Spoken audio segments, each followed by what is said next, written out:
Muy bien, tengan todos y todas muy buenas tardes. La Facultad de Humanidades y el Comité de Políticas Universitario les da la más cordial bienvenida a este tercer evento, año 2022, de la Cátedra Marta Vital Miranda.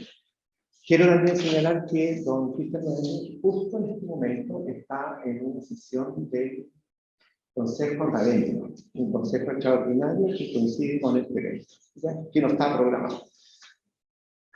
Bien, recordamos a ustedes que esta cátedra surge como una instancia de reconocimiento de los aportes que cada uno de los destacados académicos acogidos a publicación ha realizado en nuestra institución, y al mismo tiempo esta cátedra tiene la intención de establecer vínculos permanentes con nuestros colegas para que podamos seguir aprendiendo de sus experiencias y conocimientos que contribuyan a la excelencia académica que todos deseamos. Por otra parte, la cátedra busca conservar y reconocer en la figura de Marta Vital Miranda su ideario y propuestas teóricas y epistemológicas en temas emblemáticos de la educación, género y derechos humanos. En esta tercera actividad de la cátedra nos acompaña la doctora Silvia López de Maturana. La doctora Silvia López de Maturana es académica jubilada, trabajó por más de 20 años en el Departamento de Educación, principalmente en la carrera de Pedagogía y Educación Parvularia de esta universidad. Actualmente desempeña funciones académicas en varias universidades nacionales y extranjeras. También es necesario destacar que la doctora López de Maturana es doctora en Pedagogía de la Universidad de Valencia, España, es magíster en Psicología Comunitaria de la Universidad de Chile, magíster en Educación con mención a un currículum de esta misma universidad, tiene un diplomado en Estudios Avanzados y Suficiencia Investigadora de la Universidad de Valencia, España. Además, es necesario destacar que posee especialización formal en modificabilidad cognitiva y experiencias de aprendizaje mediado. Es especialista también en evaluación dinámica, la propensión al aprendizaje y facilitadora grupal. En cuanto a su trayectoria en investigación, ha sido investigadora responsable y co-investigadora en proyectos de investigación financiados por Fondesit, entre los que se destacan el mapa escolar como epistemicidio de lo educativo, asombros educativos infantiles y propensión a aprender, complejidades educativas emergentes y caóticas en la escuela lineal, entre otros. Asimismo, ha realizado proyectos de investigación financiados por otras fuentes, como DIBULS, CREDEULS, CTIP, CONAMA, Mideplan, etc., cuyas investigaciones se refieren a la pedagogía comunitaria y la formación inicial de profesores, construcción de la profesionalidad docente, impacto de las prácticas pedagógicas exitosas en el aula, historias de vida de profesores, etc. Respecto de sus publicaciones, ha publicado numerosos artículos y textos, ya sea de corriente principal y publicaciones indexadas, con comité editorial en temáticas como desafíos educativos en torno a las experiencias de aprendizaje mediado con adolescentes infractores de ley, aprendiendo de la experiencia, relatos de vida de profesores, los jardines infantiles y los ambientes activos modificantes, las complejidades emergentes, las historias de vida de los buenos profesores, entre otras publicaciones y temas. En esta oportunidad, la doctora López de Maturana nos presentará el tema Pedagogía de las presencias, reorientando el debate educativo. Su exposición tendrá una duración de unos 30 minutos y luego se realiza una ronda de preguntas o algunas acciones de reflexión que ustedes pueden hacer. Entonces dejo con ustedes a la doctora Silvia. Gracias. Gracias, profesor Carlos Ramos. Agradezco, Georgina, su invitación. Creo que es una instancia que hacía falta. Por lo tanto, me siento de verdad honrada que haya sido motivo de invitación, ¿no? Estar en esta cátedra también, Marta Vital, una persona a la cual conocí muchísimo, en la cual compartimos muchísimo, formamos parte de los grupos que ella siempre estaba organizando, no solo de género, sino que también de otras instancias. Por lo tanto, hay muchas aristas a través de las cuales yo me siento muy contenta y bueno, honrada, como dije, de poder estar aquí. Volver también después de tanto tiempo. Yo me jubilé en julio del 2019. Después de julio del 2019 viene el estallido social primero, en octubre, y luego la pandemia. O sea, regresar ahora es como, no pasó tanto tiempo, ¿ah?, para encontrarme nuevamente con colegas a quienes estimo muchísimo. Agradezco que estén aquí también, agradezco que quieran acompañarme, ¿no? Colegas que también vienen desde jubilaciones anteriores y que nos acompañan hoy día.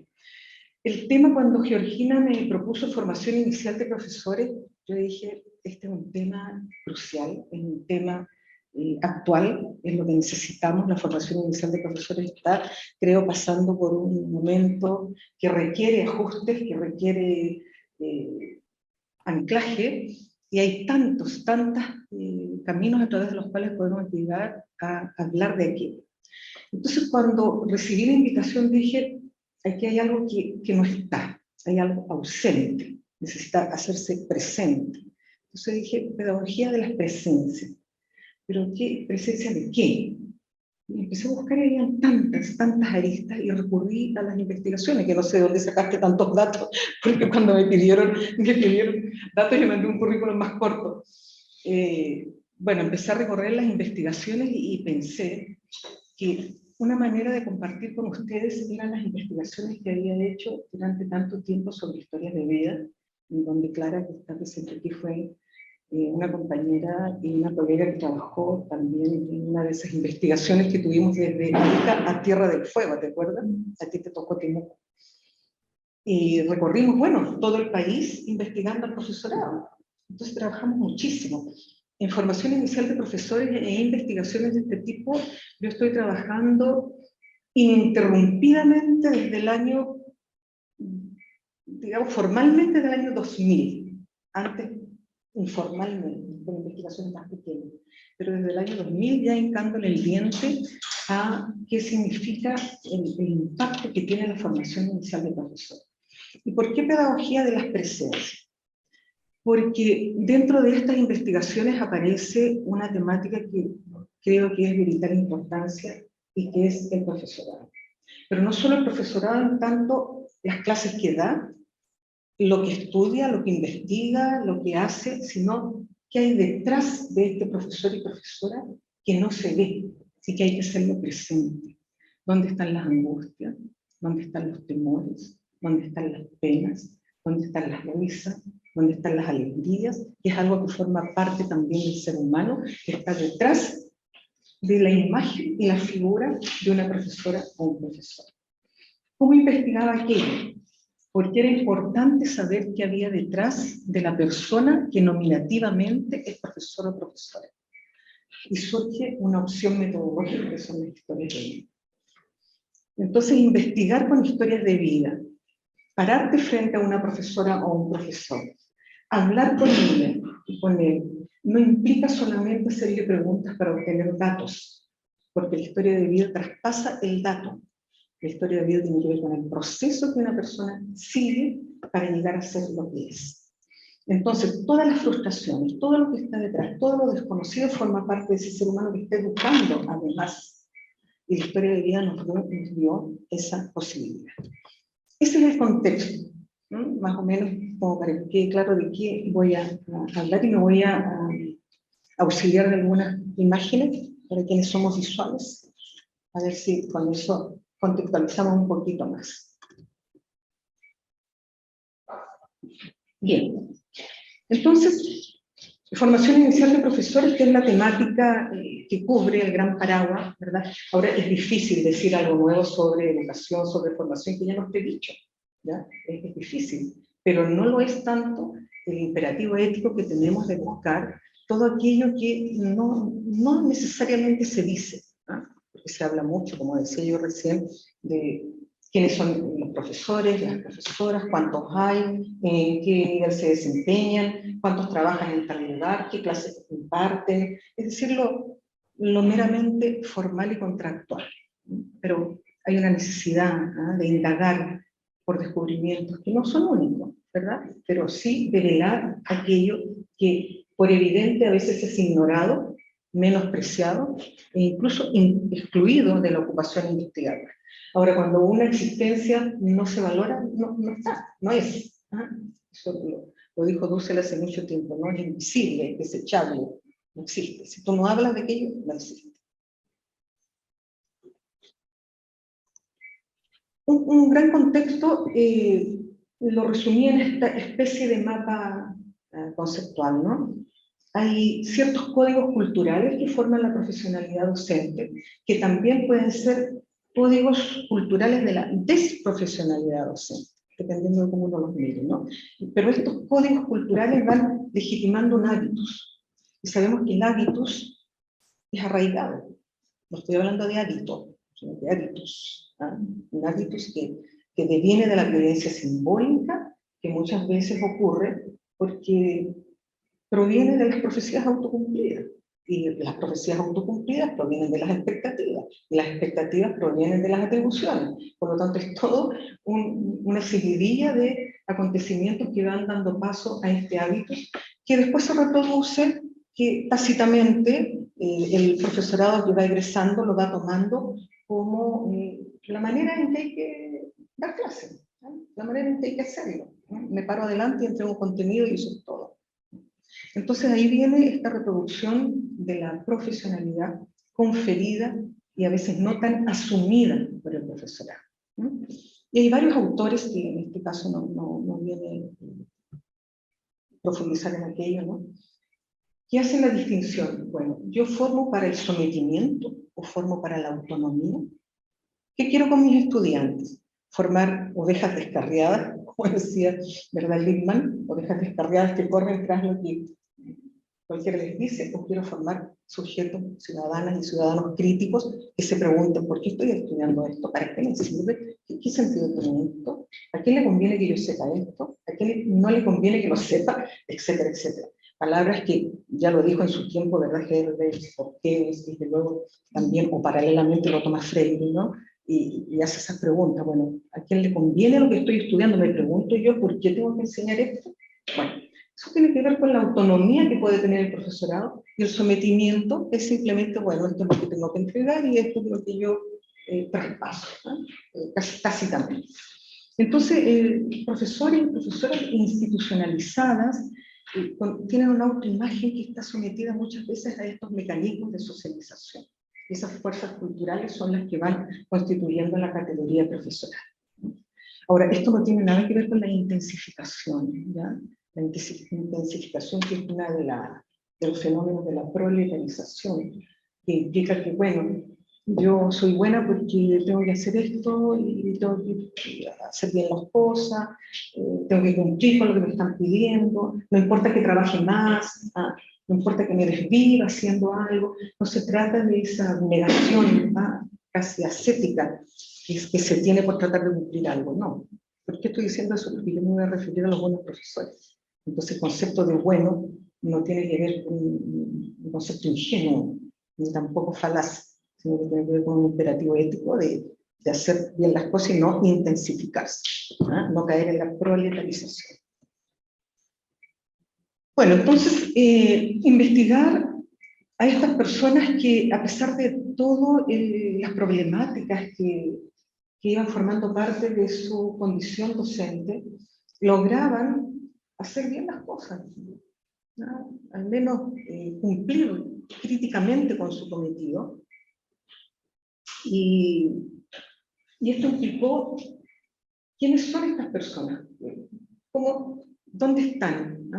Son simplemente las personas que el Ministerio de Educación les ha otorgado la calidad de buenos docentes porque cumplieron con una clase grabada y porque esa clase grabada pareciera que le gustó a alguien. O sea, era ir más allá, no solo se trataba de eso. Por eso hablaba recién de la profesionalidad conferida. O sea, yo te confiero el título de profesor, pero porque te confiero el título de profesor es que eres un buen profesor o un buen profesional. O sea, ¿a qué se refiere? ¿Quién es el buen profesional? ¿Qué hay detrás de aquello?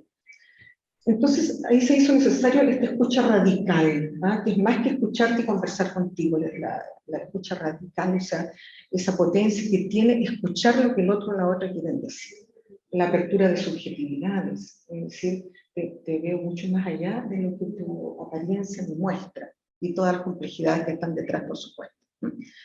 Entonces no es ingenuo el concepto de buenos profesores, no es falaz tampoco, sino que es una opción ética, política, de la persona que hace bien lo que hace. Le gusta a otros, no le gusta, pero hace bien lo que hace, ¿ya? Ahora,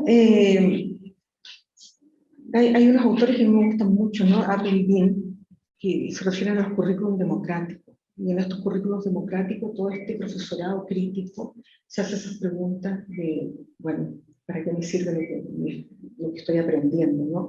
¿Quién se beneficia de esto? Y cómo el profesorado puede hacer surgir estas preguntas en su alumnado. O sea, ¿cómo formo a mi alumnado como pensadores críticos? Bueno, ese era uno de los rasgos que tanto a mí como investigadora y a los equipos que formamos después con otros investigadores nos resonaba. ¿No? ¿Quiénes son estos profesores y estas profesoras que quieren lograr esta actitud crítica en sus estudiantes, y eso significa que ellos y ellas también la tienen? Paralelamente a todas estas disquisiciones, ¿verdad?, de quiénes son estos personajes que dan vueltas por el ámbito académico y que tienen estas particularidades, aparece Roland Barthes y también Jaume Martínez Bonafé, que lo recrea, y hablan del aula como objeto de deseo. Esto no es una mirada romanticona, esto va mucho más allá, esto tiene unas connotaciones epistemológicas bastante fuertes, porque como ¿qué entiendo yo de mi relación? ¿Qué entiendo yo del aula? ¿Cuál es el deseo que yo tengo de la acción docente?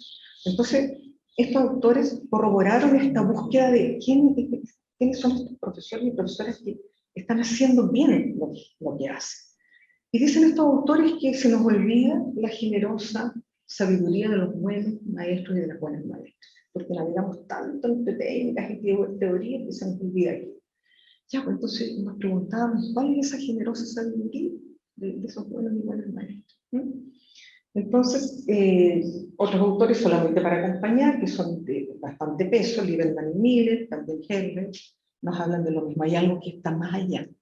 Y eso es lo que hay que descubrir, eso es lo que hay que hacer presencia.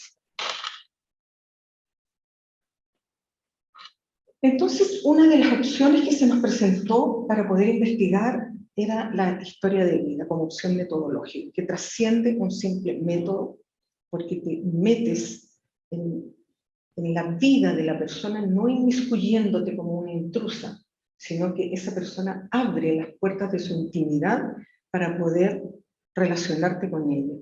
Esta persona generosa en el sentido de sentarse contigo a conversar. No es una entrevista, ni dos ni tres, es mucho más que eso.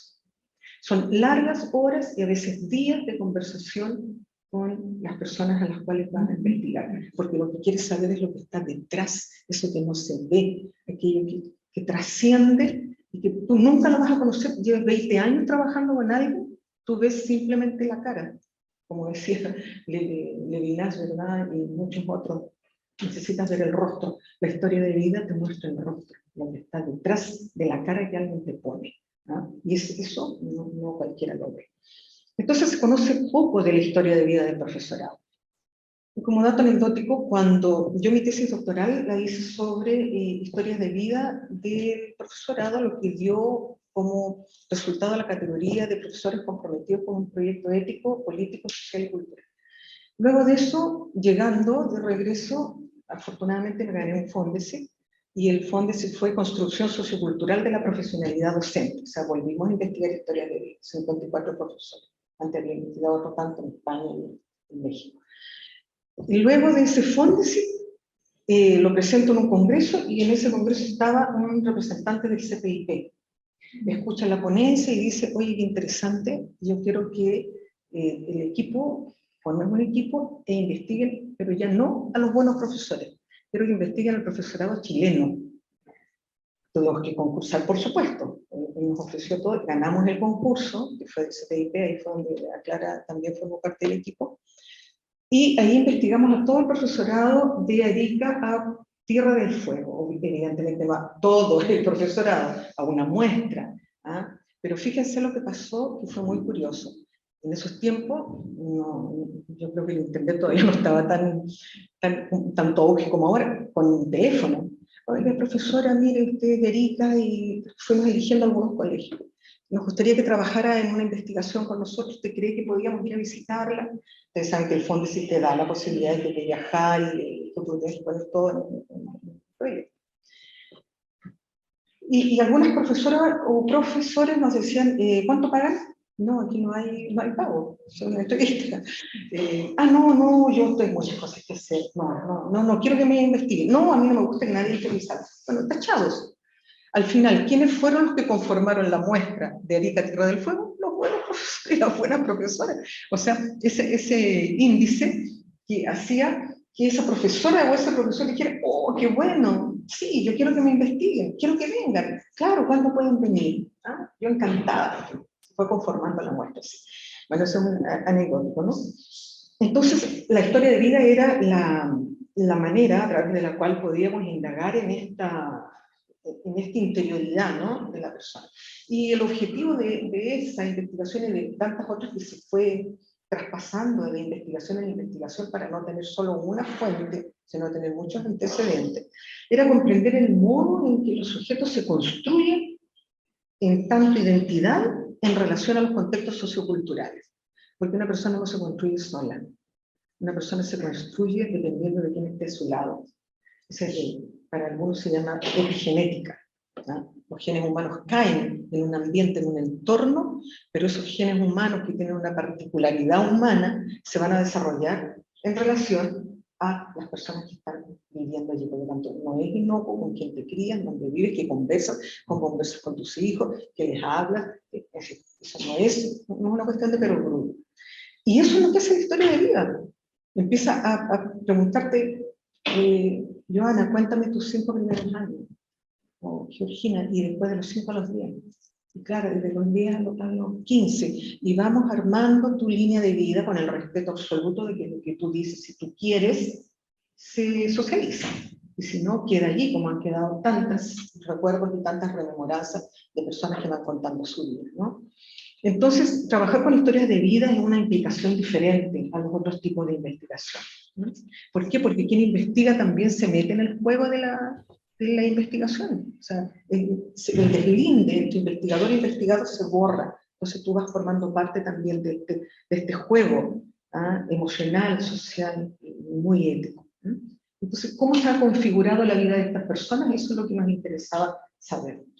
¿Cómo se configura la vida de este buen profesor, esta buena profesora que quiere conversar, quiere contar lo que hace, por qué le brillan los ojos, por qué disfruta con lo que hace, por qué está segura que lo que está haciendo bien? Conversemos con él, ¿no? Entonces, no es un ente aislado, es una construcción colectiva, es una construcción compleja el profesorado. ¿Por qué y para qué la historia de vida? Ya lo dije, ¿verdad? Pero también hay hitos que van marcando la vida de la persona. ¿Cómo te construiste? ¿Cómo te convertiste en una profesora? ¿Por qué te convertiste en una profesora? ¿Qué fue? ¿Qué hubo antes de esa decisión? ¿Fue al azar? ¿Fue obligación? ¿No te quedó otra alternativa? ¿Siempre lo quisiste? ¿Qué fue pasando? ¿Ya? Comprender el alcance de su práctica. Pero esta historia de vida, como nosotros la hemos afrontado con los equipos de investigación, no es la historia de vida solo profesoral, no es contar lo que hacen en el aula, porque eso está bien sabido lo que se hace en el aula. Hay muchas investigaciones de lo que hace un profesor o una profesora en el aula. Aquí queríamos saber qué pasó en sus tiempos remotos que hicieron que esta persona esté como está, o sea, como es. También, ¿por qué esta historia de vida? Porque los hechos sociales no son meros datos. Los hechos sociales impactan en la vida de una persona. Los individuos no son simples informantes, no son simples encuestados, ¿ya? Como las relaciones sociales tampoco son correlaciones solamente entre variables. Por lo tanto, los datos fríos, los datos numéricos no nos interesaba tanto. ¿Cuántos profesores fueron entrevistados?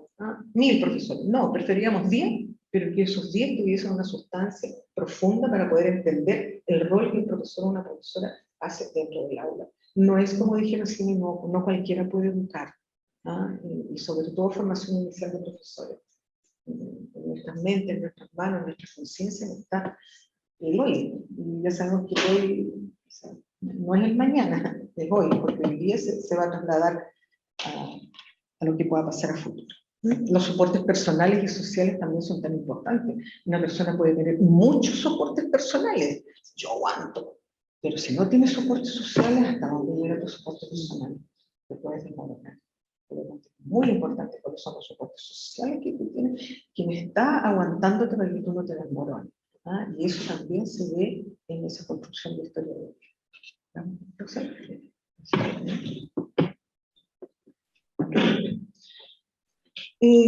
ahí quiero compartir una historia que tiene un trasfondo muy pedagógico, muy interesante, la historia, un relato de Adriana. Ella cuenta que, bueno, tuve la suerte de tener una madre que ni siquiera acabó primaria, pero con una facilidad para el cuento oral, para el cuento popular, para la invención de cuentos pasmosa. O sea, mi madre con 2 personajes es capaz de hacerte un cuento de 1 hora, y siempre eso me marcó, ese cuentacuentos popular de mi madre. Y luego mi abuelo, que me marcaba lecturas y que me hablaba, con ese gran hablador de mi abuelo y esa gran cuentacuentos de mi madre, pues definitivamente la niña adquirió la facilidad de palabras muy pequeñas, y luego ya todo vino rodado, la lectura y el amor a oír narraciones a narrarlas. Entonces ahí hay una historia de vida que no pretende ser causa-efecto, no significa que, porque fue así, ahora después profesora de literatura, que es profesora de literatura, Adriana, ¿ya? Pero algo hubo en su infancia que le hizo tener temor a la lectura. No es trivial que alguien te cuente cuentos cuando eres una niña, no es trivial que converses, ¿ah? No es trivial que haya relaciones entre las personas dialógicas. Esta misma Adriana, veamos la próxima, luego cuando entra a la universidad, tiene a este profesor que es Gonzalo Anaya, que es una niña, bueno, sus textos siguen estando vivos, ¿no? Y ella dice que ella entra a magisterio, entra a una clase, no le entendió nada. No entendía nada de lo que hablaba, porque hablaba en un lenguaje que para ella era desconocido, utilizaba palabras que ella jamás las había escuchado, pero sintió tanta atracción por el conocimiento, sintió tanta atracción por querer saber qué había allí, que no se perdía las clases aun cuando no entendía nada. Entonces, cuando tú vas haciendo análisis, porque el tema del investigador, ¿verdad? Ya sabemos, aparte de ir recopilando todas las historias, no se trata solo de ponerlas, también las se pueden poner, simplemente, y es muy bonito, pero hay que hacer un análisis también de lo que eso significa. Hay un hilo conductor que viene desde, bueno, yo escuchaba narraciones cuando era pequeña, ¿ah? Fui nutriendo mi mente sobre este mundo que se me fue abriendo, porque el lenguaje, ese es el poder que tiene, ¿no? Nos va abriendo universos distintos, ¿ah? De emergencias, de improvisación, de poder establecer relaciones. Entonces ella, a pesar de no entender nada, bueno, hacía este tipo de relación. Vamos, ya vamos a ir cerrando. Bueno, y aquí viene la parte más analítica de la investigación. Esos son 2, si digo miles, no me quedo corta, ¿no? O sea, me quedo corta. Son muchos los relatos que tenemos y que fueron dando pie a distintas publicaciones, fueron dando pie a distintos libros, a distintas presentaciones. Aquí yo me centré básicamente en el tema de formación inicial, que me pareció que era tan importante. Entonces, dentro de esta construcción sociocultural de la profesionalidad docente, encontramos 2 grandes pilares de estos profesores y profesoras. Por un lado, la implicación en un proyecto educativo, ético, una implicación donde hay responsabilidades ineludibles, de que se siente protagonista de su vida, responsabilidad, implicación en mi trabajo, en lo que yo creo que es lo que tengo que hacer, ¿no? Yo hablaba con una persona hace poco, y esa persona me decía, yo siento que tengo que ser exigente en mi trabajo, por supuesto.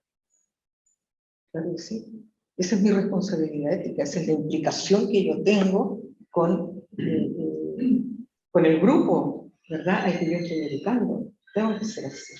Y ahí viene todo el otro análisis de qué es lo que viene como producto de una escolarización de 12 años que se nos ha negado toda la capacidad de análisis crítico, toda la capacidad de comprensión, toda la capacidad de empatía, toda la capacidad específica que tiene que ver con por eso la formación inicial de profesores tiene que intentar desarrollar esta capacidad crítica en sus estudiantes porque va a formar a los que se están iniciando. Entonces, implicación por un lado y posicionamiento político por el otro. La implicación, como decía, en algo que vale la pena.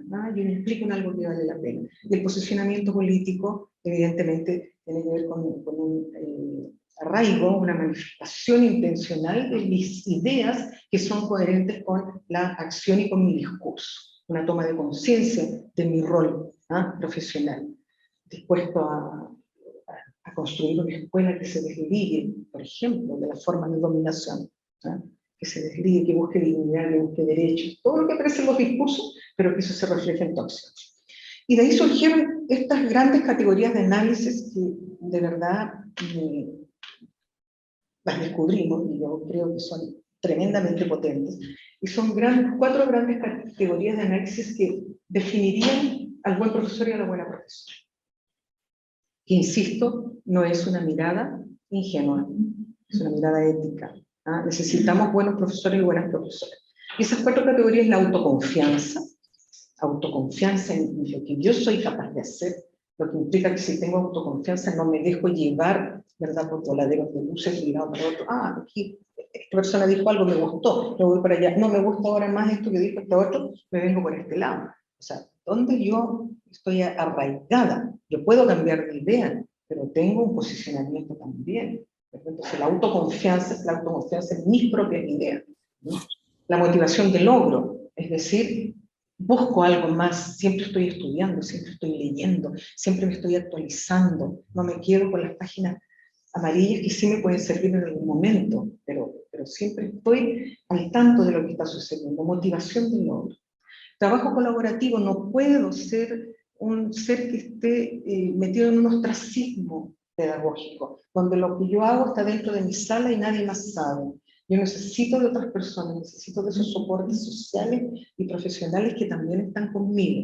Es el trabajo colaborativo. Y la autonomía, por supuesto.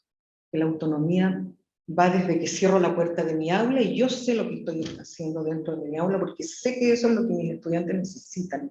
No estoy haciendo lo que otro me dice que tengo que hacer por obediencia ciega, ¿ya? Sino que estoy haciendo lo que yo creo que tengo que hacer. Ese es el buen profesor y la buena profesora. Ese es el posicionamiento político. Es decir, saber lo que tengo que hacer, saber lo que mis estudiantes necesitan.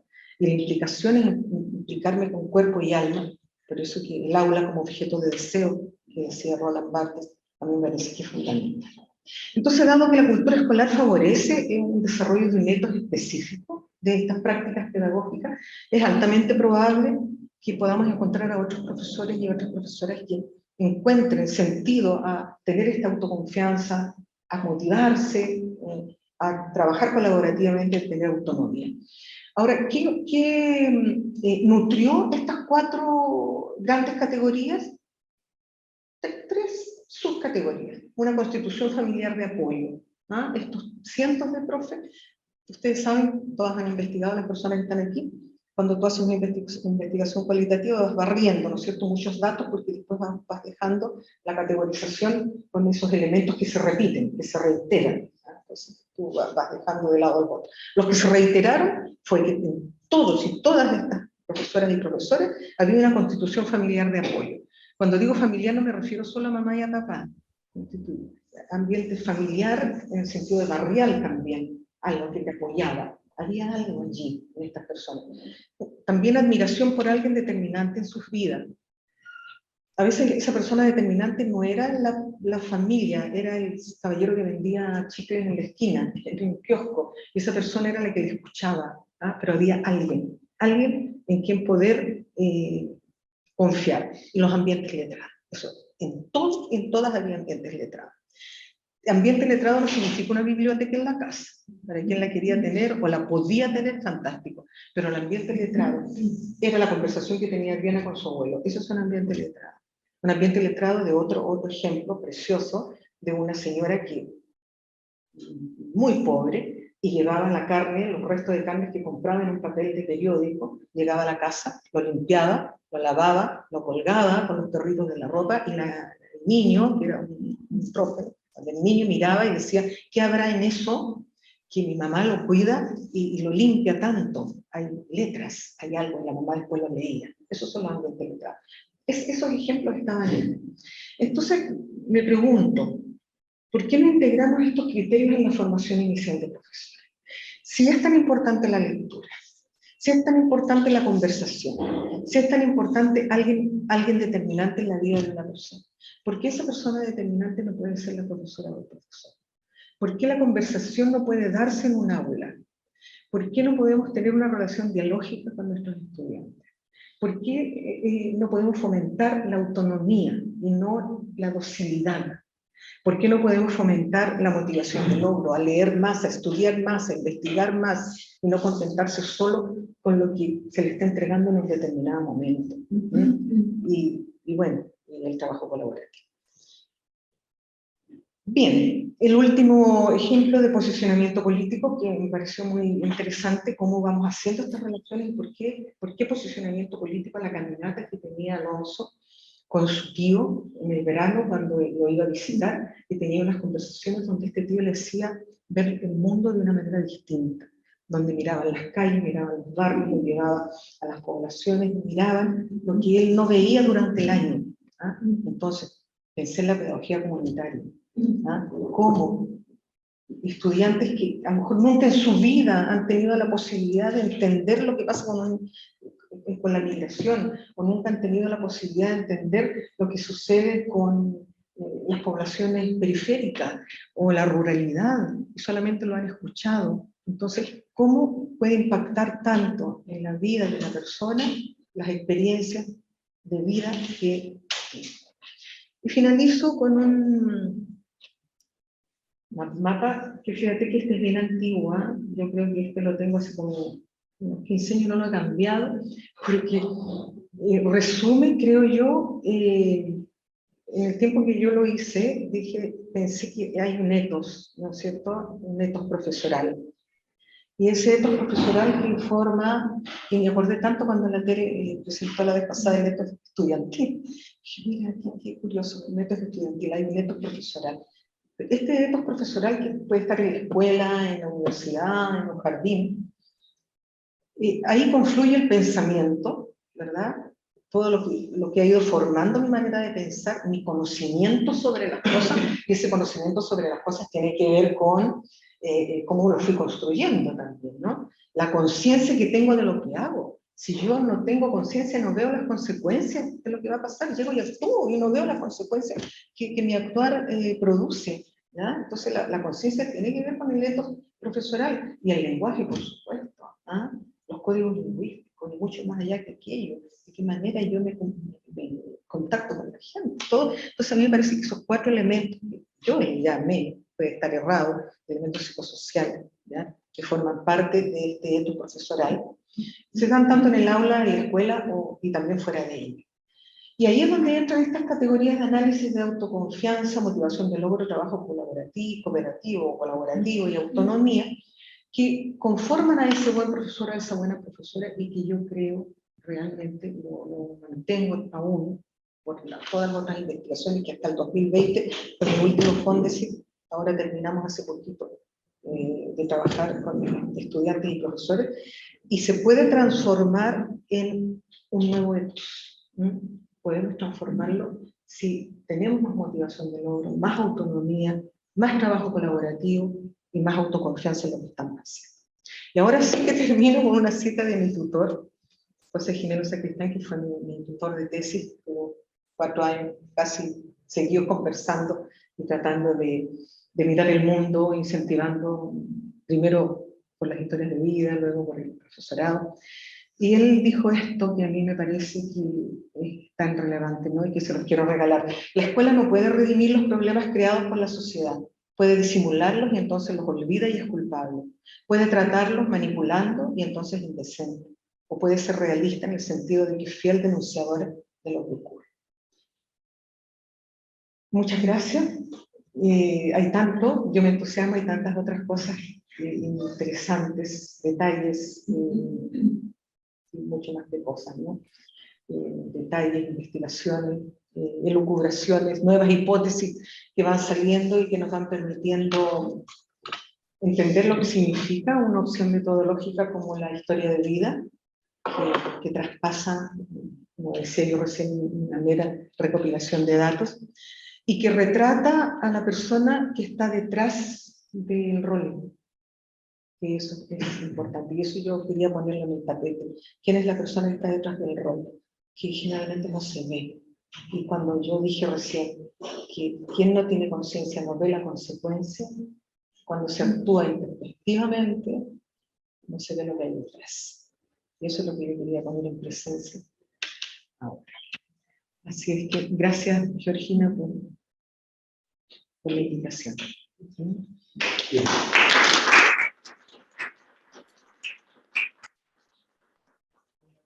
A la doctora Silvia López de Maturana por compartir con nosotros sus conocimientos y experiencias. Y a continuación damos espacio para que ustedes puedan hacer alguna preguntas o alguna reflexión sobre la temática que nos ha presentado. Sí, si hay algo que no haya quedado, que no haya quedado suficientemente claro, sí, porque es tan amplio.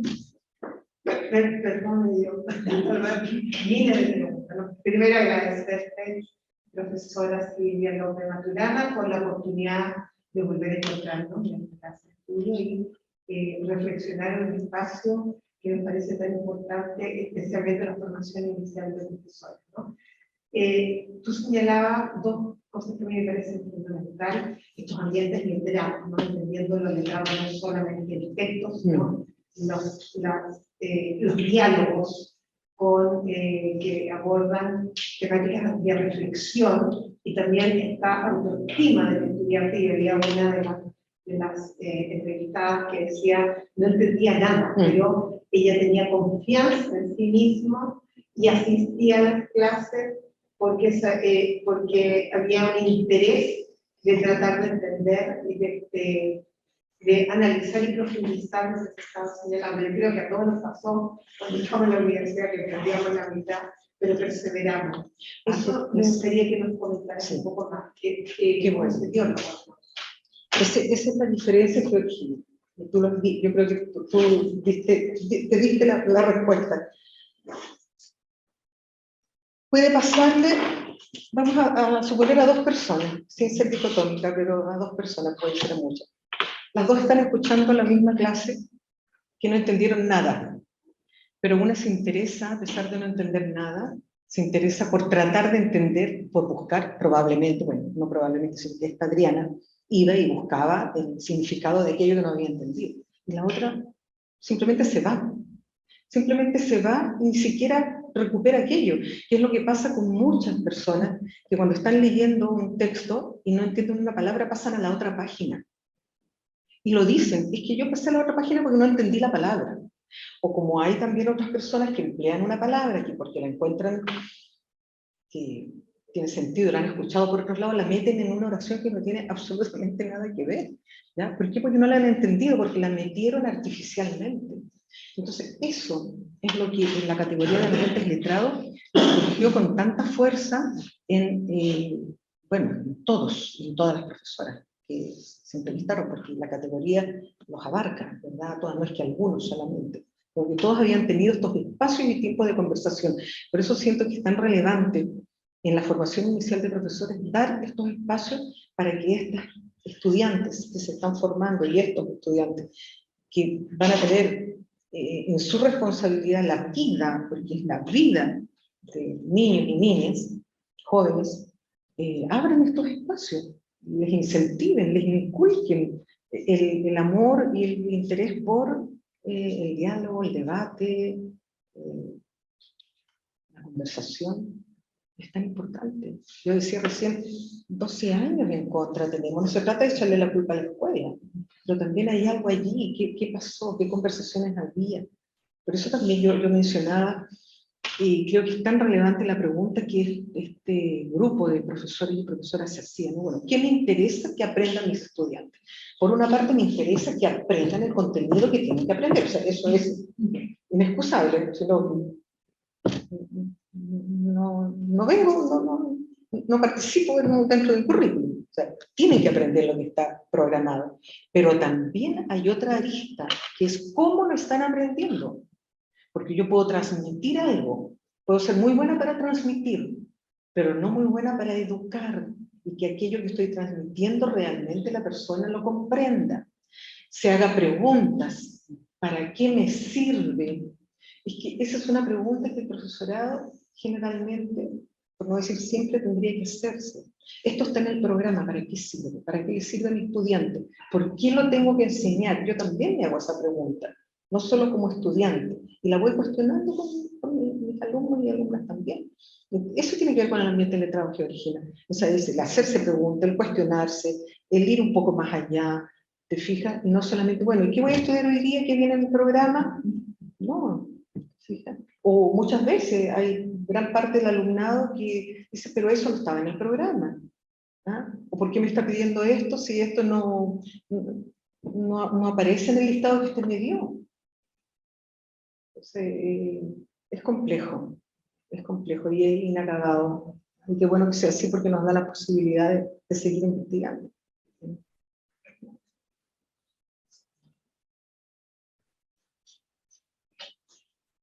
No sé si alguien más quiere... Violeta, Ah, Violeta. Ah, uy, es que no los veo.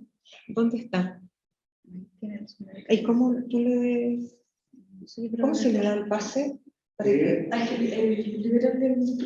Tiene que abrir ella el micrófono. Rodrigo, Tiene que activar el micrófono.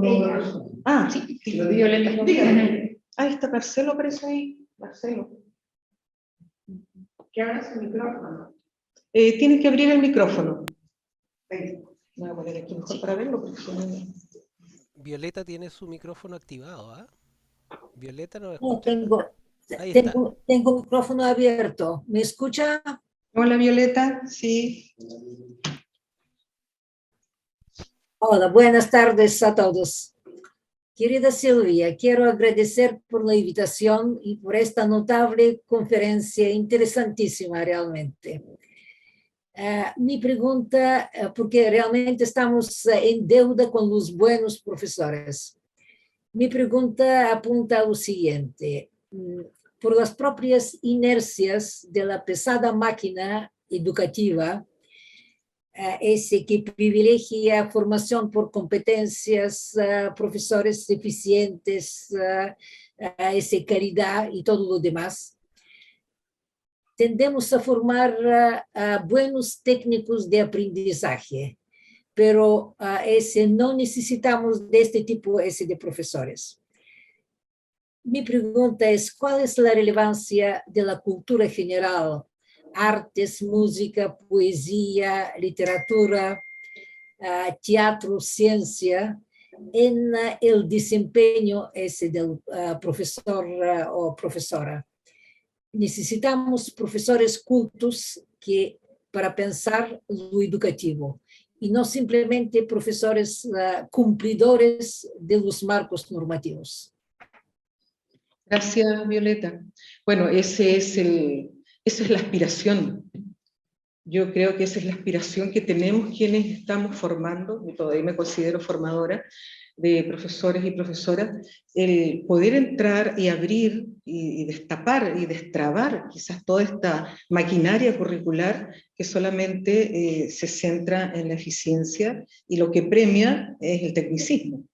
Entonces lo que queremos buscar es que precisamente se le dé un ámbito a la expresión, al arte, a todo aquello que ha permanecido también en ausencia. La pedagogía de la presencia también tiene que ver con eso, hacer presente aquello que ha sido invisibilizado por décadas. Y todo aquello que está invisibilizado no existe. Entonces es momento de también ponerlo en el tapete, y esa es una de las características de la mayoría del profesorado que formó parte de estas investigaciones. Todos tenían una ligación con aspectos no técnicos, tecnicistas, tenían una ligación con elementos expresivos, con elementos más emocionales, sin perder de vista la rigurosidad y la exigencia que tiene el rol docente. Así que lo que tú estás diciendo no puedo estar más de acuerdo, ¿no? El tema de las competencias, ahora no se trata de demonizar la competencia, yo creo que el problema no es la competencia, el problema es cómo se trata la competencia, cómo se lleva a cabo la competencia, ¿no? Y por eso que se necesitan mentes críticas, ¿sí? Yo creo que la clave está allí, ¿no? Cómo miramos desde distintas aristas el mismo problema, no solo mirarlo desde una sola perspectiva. Por eso que la formación inicial es tan relevante. Vamos a tener que poner los lentes porque de verdad que no veo a las personas que están ahí. Valeria, Sí. Pero en términos concretos, la escuela secundaria no cumple con este papel, claramente. En la universidad siempre hay una enorme escasez de tiempo y los contenidos son contenidos de estrategias pedagógicas, didácticos, metodológicos y todo lo demás. ¿Cómo? ¿Dónde encontrar espacio para abrir este horizonte, la mirada respecto a lo educativo? ¿Cómo? A ver, el cómo no creo que sea yo la persona que pueda decir el cómo, pero sí puedo decir que las categorías de análisis que hemos extraído de todas las investigaciones que hemos hecho con estos buenos y buenas profesoras nos puede dar una posibilidad de apertura. Autonomía. Tú cuando cierras la puerta de tu aula, lo dije recién, eres autónoma para saber lo que haces y no haces. Eso es Foucaultiano también, ¿no? O sea, yo sé lo que hago allí porque tengo la certeza de que lo que estoy haciendo está correcto. Si yo quiero incorporar algo que el programa no lo dice, pero que yo siento que es necesario para mis estudiantes, yo sé que eso es importante para mis estudiantes. No es un capricho, es una constancia de algo que yo he estudiado, me he actualizado, sé qué es lo que necesitan. Autoconfianza, para no desmoronarme porque alguien me dice que eso que yo estoy haciendo no está bien. Y vuelvo a insistir, no lo estoy haciendo por ser majadera, lo estoy haciendo porque he estudiado y porque sé que eso corresponde. Por eso fui autónoma, por eso tengo la confianza en mí misma. Lo comparto con el resto de mis colegas. Trabajo colaborativo, no puedo actuar sola, tengo que trabajar con alguien más. El trabajo colaborativo se aprende cooperativamente, se aprende con otros y con otras. Y la motivación de logro, por supuesto. Actualizarme, preguntar, saber siempre algo más. Entonces, lo que tú estás diciendo, Violeta, es parte de las genuinas aspiraciones que este profesorado, con el cual a los cuales hemos venido investigando durante cerca de 20 años, distintas generaciones, aspiran también, pero al parecer todavía son pocos. Al parecer todavía falta. ¿Y qué falta? ¿Quién está formando? Por eso formación inicial de profesores. A mí me encantó cuando mi colega Georgina me invita y me dice el tema es la formación inicial de profesores. Yo dije, ¿cuál sería el tema? ¿De qué podría hablar allí? Y pensé, bueno, buen profesor, buenas profesoras, formación inicial, tiene que ver con eso. ¿Sí? Así que, de acuerdo contigo, Violeta. Ahora veo que está Teresa y Valeria. ¿Valeria? Hola Valeria, tanto tiempo. El micrófono. El micrófono.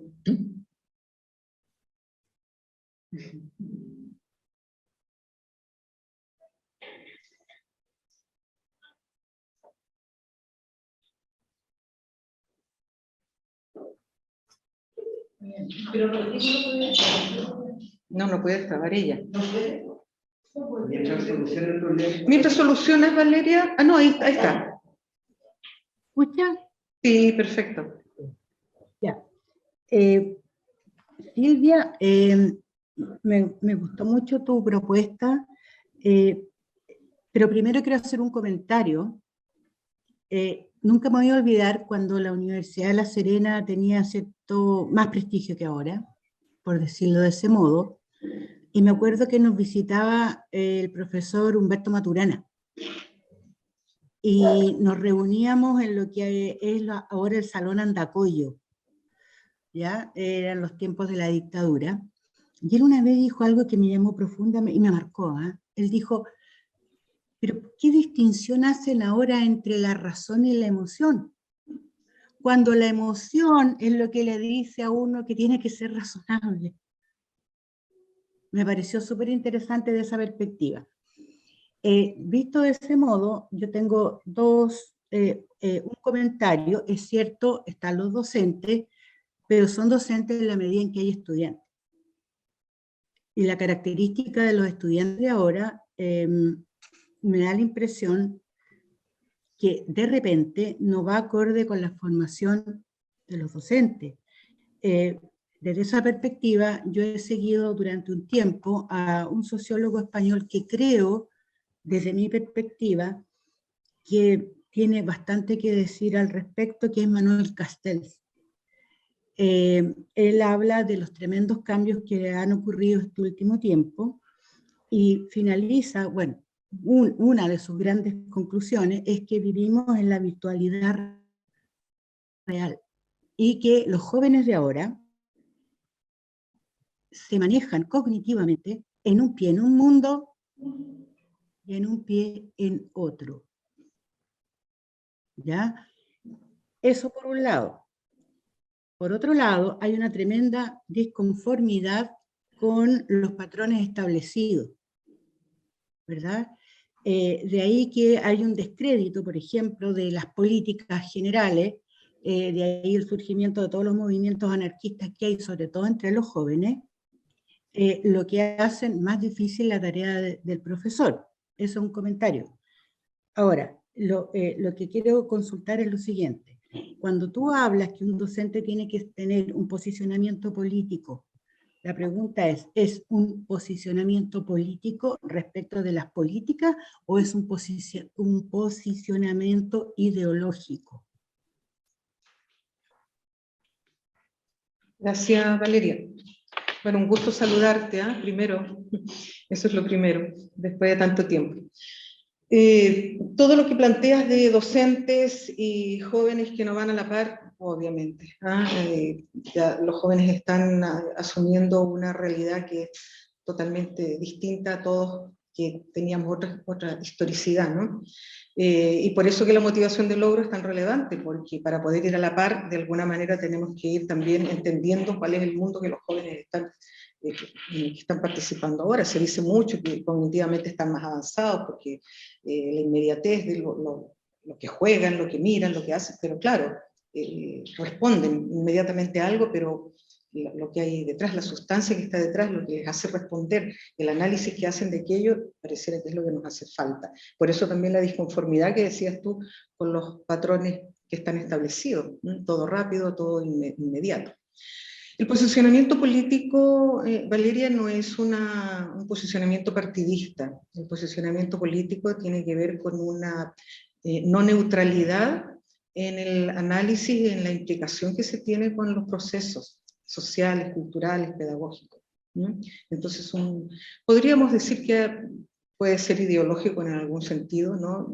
En cuanto yo estoy comprometida con algo, pero no es en ningún caso un posicionamiento político partidista, sino que es un posicionamiento político de involucramiento, de convicción, de jugártela por algo que tú crees que vale la pena hacerlo, no siendo neutra, sino que tomando partido por tus convicciones y tomando partido por, en este caso, por una enseñanza del alumnado de manera crítica y compleja. ¿No? Ese es el sentido de esa categoría. Gracias, Valeria. Parece que Teresa también estaba levantando. Sí, Teresa. Teresa, mira, Teresa está en México. Hola, hola a todos. Muchísimas gracias por la invitación a esta cátedra. La verdad es que me ha sido muy ilustrativa. Me quedó muy claro con el último esquema que nos mostraste, ¿no? Sobre esta parte de las implicaciones teórico-prácticas del profesorado. Y desde ahí yo empiezo como a vincular, ¿no? No solamente con mi propia práctica como docente universitario aquí en México, sino también todo lo que hemos platicado a lo largo de los encuentros afortunados que hemos tenido sobre estas implicaciones que permite al profesorado desarrollar cada una de estas habilidades. Sin embargo, bueno, en esto me hace pensar y me hace como mucho ruido esta parte de las dimensiones o cómo están implicadas las dimensiones de la práctica docente. Desde aquí en México siempre hablamos de dimensiones de la práctica docente cuando analizamos la perspectiva personal del profesor, la parte valoral o la parte ética de los valores, la parte interpersonal, sus habilidades didácticas como tal, la dimensión tan importante que es la práctica social y la dimensión institucional. Entonces, en todo ese sentido, no sé si en eso va mi pregunta, ¿cómo está implicado aparte este tipo de dimensiones? ¿Cómo se vincula estas nuevas implicaciones teóricas prácticas del profesorado en algunas dimensiones sociales o en algunas dimensiones interinstitucionales que lo llevan también a replantear y a hacer una práctica más apropiada a lo que se necesita actualmente en este siglo, ¿no? Ya lo comentaban mis compañeras, ¿no? Que estamos en una era muy cambiante, una era muy demandante de otras habilidades y competencias necesarias para todos los docentes. Gracias. Gracias, Teresa, y gracias por conectarte desde allí.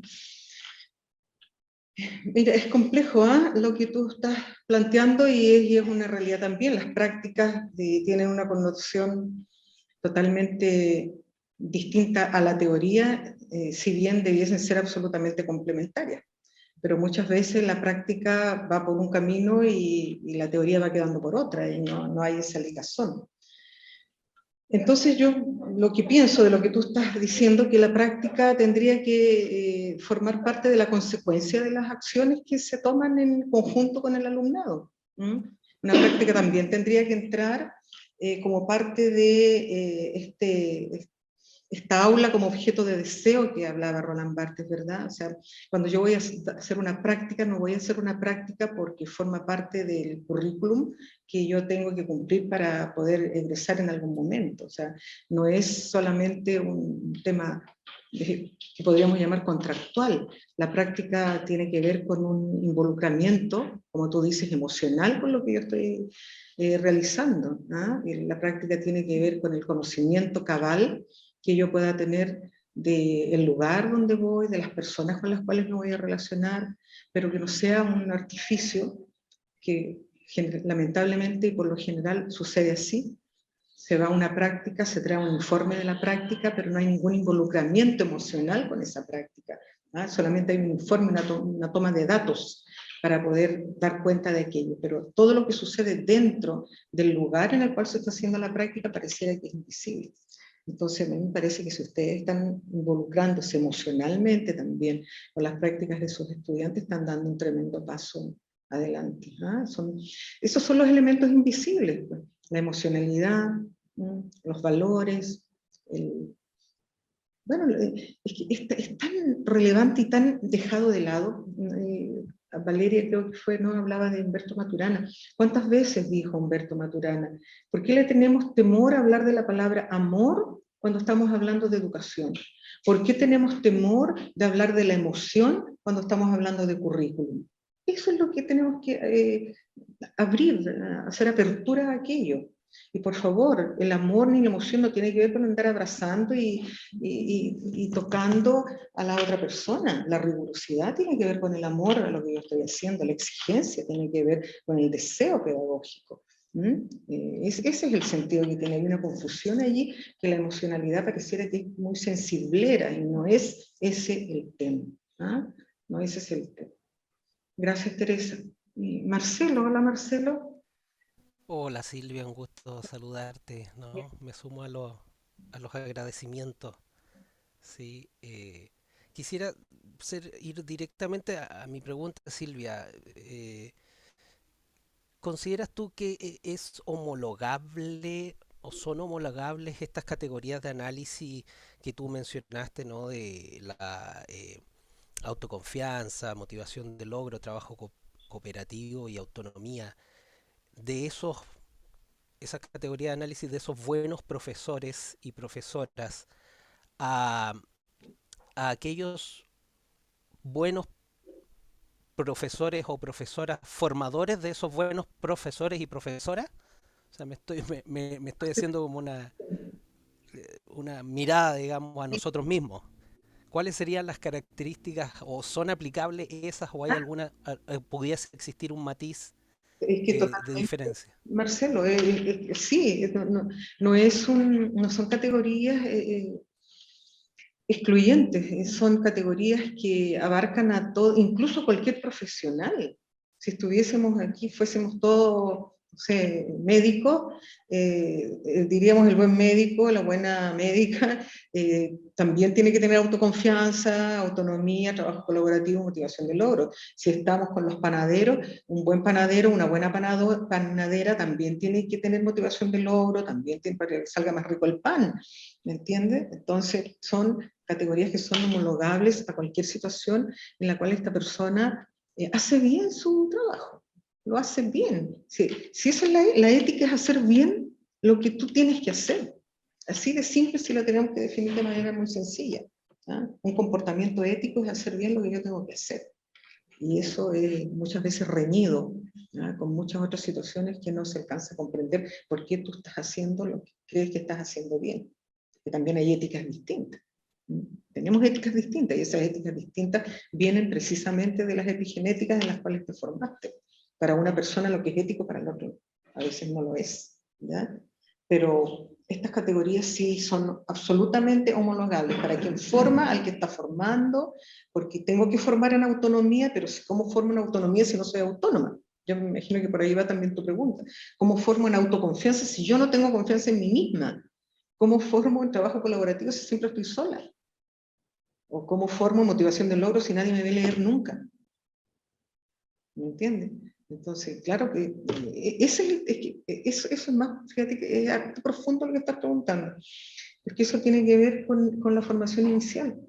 ¿Cómo estoy formando a alguien que va a ser formador o formadora si no me pregunto cómo estoy formada yo? Gracias. Gracias a ti, Silvia. Clary. Silvia, muchas gracias por volver a recordar, digamos, esa hermosa inspiración en la que tuve el privilegio de participar y de ser parte de todas esas conversaciones, esos viajes, digamos, de conversación con los profesores que participaron en este estudio. A mí me interpela estas categorías, ¿ya? Me interpelan estas categorías porque aluden a esto que se llamó los buenos profesores. Entonces, esta interpelación yo la quiero relacionar ahora al presente actual, y un poco pensando, retomando algunas ideas de algunos autores que tú también conoces, que nosotros acá leímos en la carrera, entre ellos Hannah Arendt, y su idea de la educación como ese lugar de encuentro de lo común, como ese lugar en el cual converge el pasado, el presente y el futuro. Por lo tanto, estamos hablando de un encuentro intergeneracional, ¿ya? Y que por lo tanto ese encuentro intergeneracional que tiene que ver con la construcción de lo común y que ella define como la esencia de la educación, ¿verdad? Como el sentido último de la educación y que tiene una vertiente de lo político, ¿no? De qué es lo común, ¿no? Pensando ahora, pensando en nuestra sociedad actual, pensando en las demandas actuales, en lo que estamos viviendo, ¿no? También en esto un poco esta supremacía, ¿no? de la valoración hacia la juventud, incluso hacia la niñez, dejando de lado el mundo adulto, ¿no? Esa cosa que criticó tanto Arendt en su tiempo y que ahora lo estamos viviendo muy fuerte. ¿Cómo ves tú el sentido de lo educativo yendo a la educación? Porque siento que los profes no podemos como analizarlo sin dejar de lado a los otros, al otro del profe. ¿Qué es lo otro del profe? El estudio, ¿no? O sea, ¿qué es eso otro? Siento que hoy día se hace muy fuerte, muy patente lo otro. Eso otro que es los estudiantes, las estudiantes, la educación, el construir ese mundo común, pasa a ser lo extraño, pasa a ser lo ajeno, como que algo se nos escapa, se nos está yendo de las manos. Entonces, mi pregunta tiene que ver con eso, porque tu conferencia tenía que ver con esa pedagogía también de la resistencia. Entonces, yo me hacía la pregunta, ¿en qué consiste esa pedagogía de la resistencia? También retomando las preguntas también de la colega respecto a estas políticas neoliberales, porque hay que resistir, o sea, la verdad es que todos sabemos en qué consiste eso, ¿no? Esta cosa de que tenemos que irnos de la escuela con una mochila con cosas por hacer, con productos por no dar, ¿no? El que más acumula es el que más tiene, ¿ya? Y todo lo que está dentro de estas categorías, el trabajo colaborativo, el construir lo común, se nos escapa de las manos, ¿no? Se nos escapa. Entonces, de repente pasa la micro, y como que ya pasó la micro, y como que tú ibas a hacer algo y ya pasó, ¿no? ¿Cómo ves tú eso? ¿Cómo repensar esta categoría en el tiempo presente, pero considerando esta idea de esta articulación, esta construcción de este mundo común entre este pasado, presente y futuro? Porque yo me quiero reafirmar en estas ideas arendianas, ¿ya? En función, digamos, de la formación inicial de profesores, ¿no? Que cada vez se sienten que... María Teresa lo decía en la última presentación, muchos sienten que no tienen las herramientas, que hay una crítica al sistema educativo. Bueno, yo creo que es de más decir que siempre va a haber crítica al sistema educativo, ¿no? Si no hay crítica, como que no hay resistencia. Pero, ¿dónde quedan todos esos elementos? A mí, no sé, creo que me surgen muchas preguntas respecto de todos estos elementos que se conjugan y que llevan puntos súper interesantes de poder volver a reivindicar, ¿verdad? Y volver a repensar todos estos elementos. Bueno, yo me alegro mucho, Clara, que lo que compartí, que es un ápice, suscite tantas preguntas y dudas, cuestionamientos, porque de eso se trata, ¿ah? De ir buscando por qué lado también nos podemos ir metiendo, ¿no? Por qué otras aristas. Y tú has tocado varios puntos, yo voy a intentar, ¿no? Resumirlos, pero evidentemente que hay una mirada arendiana también, levinasiana detrás, ¿verdad? E incluso si nos vamos a otra línea, porque, a ver, hay una... No quiero parecer ecléctica, ¿no? Pero hay se confabulan aquí elementos de la filosofía, como el pensamiento arendiano y levinasiano, por ejemplo, la alteridad, la importancia del otro y la otra, que tiene que estar siempre presente, o la misma Hannah Arendt, ella en todos los planteamientos educativos dice: quien no ama suficientemente al mundo no puede educar. O sea, ya partiendo por esa premisa, está clarito todo lo que hemos dicho: quien no ama suficientemente al mundo no puede educar. Pero hay otra línea por la que tú también estás incursionando, y que es de la resistencia, y ahí podemos hablar de la Silvia Rivera Cusitanqui, ¿verdad? O también de Katherine Walsh, de Ramón Grossfogel, que están entrando por toda esta línea no solo de la resistencia, sino de la reexistencia. Katherine Walsh habla de la reexistencia. O sea, yo no solo voy a actuar en resistencia, como resistencia, sino reexistir. Vuelvo a existir, busco otra manera de poder hacer, ¿no? Entonces, esta pedagogía de la resistencia, que me parece que es un campo absolutamente potente para poder trabajar, y que tiene que ver con la construcción de lo común. Por eso lo comunitario también forma una parte imprescindible de la formación inicial de profesores. Trabajo comunitario, no sé si era Teresa o quien preguntaba recién, bueno, ¿cómo podemos hacerlo para poder, creo que era Teresa de México, ¿no? ¿Cómo podemos incluir en las prácticas todo aquello que estamos diciendo a nivel de discurso? Bueno, ahí hay algo concreto, absolutamente. La pedagogía comunitaria se incluye en las prácticas, que no solo tiene que ver con ir a la comunidad, sino que tiene que ver con hacer comunidad, que es algo distinto, totalmente distinto. Y ahí viene el reexistir. O sea, cómo estoy reexistiendo nuevamente en el sentido de oponerme al sometimiento, a la docilidad y a todo lo que esto sucede. Así que temas de investigación salen ahí y hay que hacer. Bueno, yo creo que estamos en la hora. ¿Sí? Y agradecemos por esta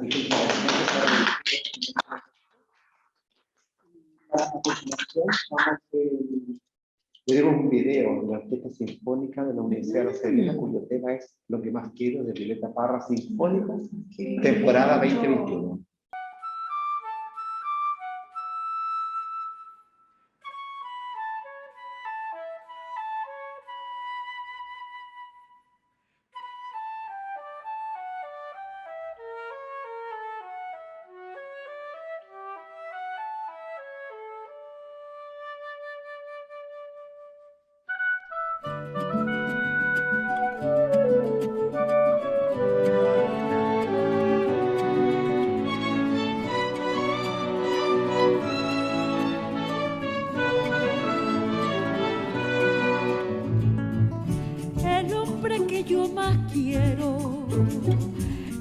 sangre tiene hiel, me deja sin su plumaje, sabiendo que va a llover, sabiendo que va a llover. Laray, lay, lay, laray, laray, lay, lay, laray, lay, lay, laray, laray, lay, lay. El árbol que yo más quiero tiene dura la razón, me priva su fina sombra bajo los rayos del sol, bajo los rayos del sol. Laray, lay, lay, laray, laray, lay, lay, laray, lay, lay, laray, lay, lay. El río que yo más quiero no se puede detener con el ruido de sus aguas. No escucha que tengo sed, no escucha que tengo sed.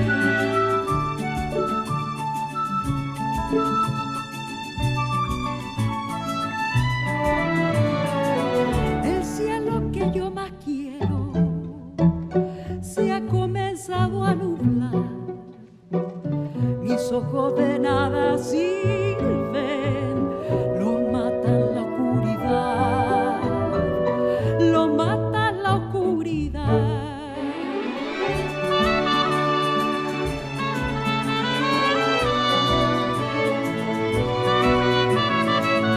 Sin abrigo, sin la sombra, sin el agua, sin la luz, solo falta que un cuchillo me prive de la salud, me prive de la salud. Laray, lay, lay, laray, laray, lay, lay, laray, lay, lay, laray, laray, lay, lay, laray, lay, lay, laray, lay, laray, lay, lay, laray, lay, lay,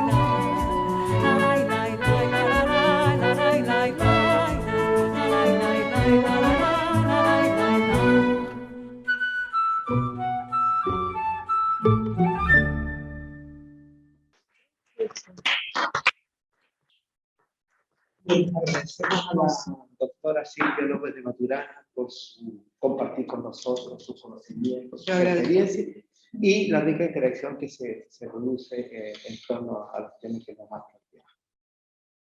Aprovecho la oportunidad para invitarles para el próximo semestre las actividades de la cátedra Marta Vidal Miranda está orientada a la música y el desarrollo de las personas. Bueno, Así ese que es el vamos tema. a tener un tema bien interesante para que puedan participar y ojalá que podamos hacerlo de manera presencial o Qué tener una bueno. forma mayor. Qué bueno, la música, el arte en general, el desarrollo de las personas tiene que estar en la formación inicial del profesor. Así que agradecemos a Absolutamente. todos, a los que están aquí de manera presencial y a los que vemos de manera remota. Muy agradecido. Yo también me agradezco. Silvia, muchas No, gracias. agradezco muchísimo, de verdad. Gracias por permitirme volver.